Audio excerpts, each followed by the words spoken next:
भारत की अध्यक्षता में G20 शिखर सम्मेलन के रूप में सबसे बड़ा कूटनीतिक आयोजन अपने अंतिम चरण में है। इस भव्य आयोजन के चलते समस्त विश्व की नजर भारत की ओर है।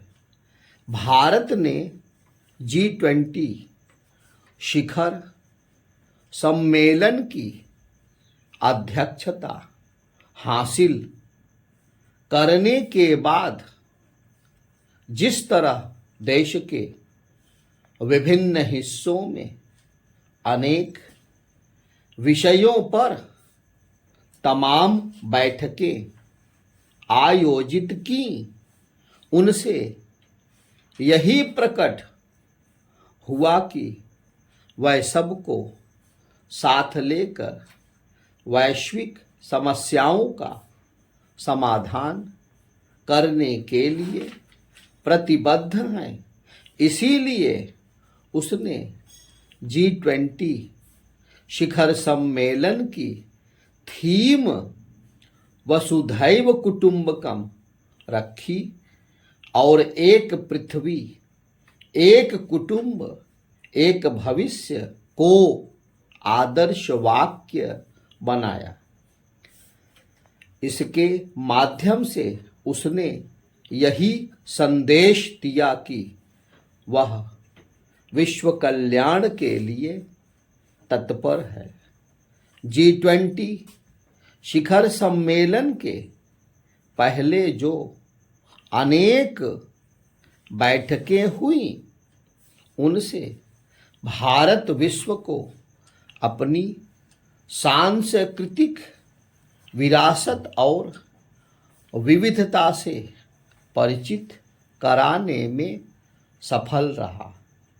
इस आयोजन के लिए दिल्ली का जो कायाकल्प हुआ वह भी चमत्कृत करने वाला है।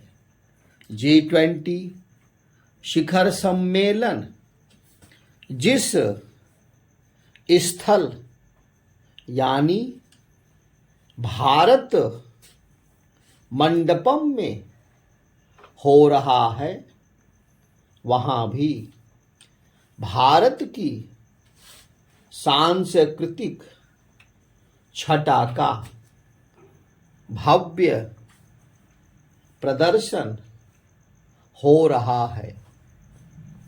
उल्लेखनीय यह भी रहा कि देश ने G20 शिखर सम्मेलन में स्वयं को भारत के रूप में प्रस्तुत किया, ना कि इंडिया के रूप में।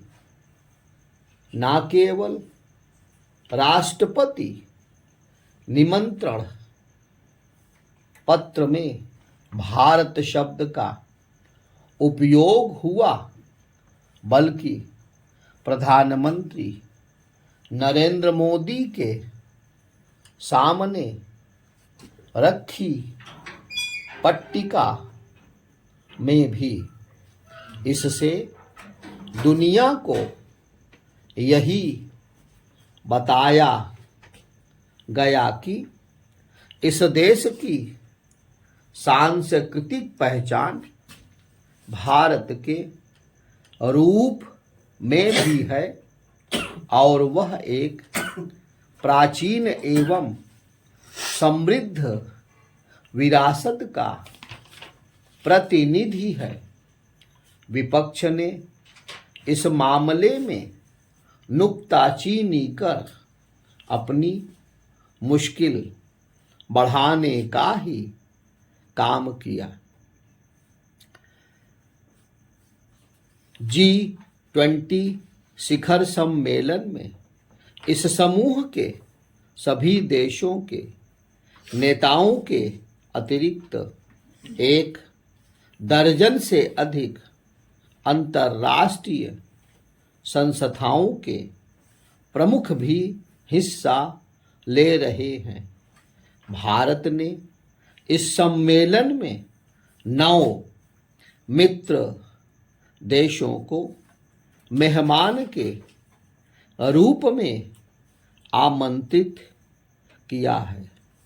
भारत ने अफ्रीकी संघ को इस समूह का सदस्य बनाने की जो पहल की वह सफल रही।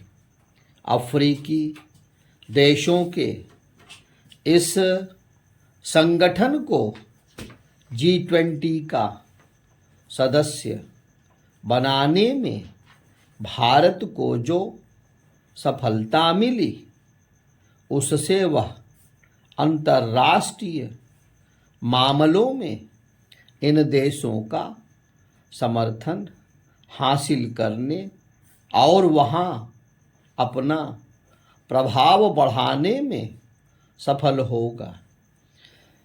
यह बड़ी बात है कि भारत G20 को G21 का रूप देने में समर्थ रहा।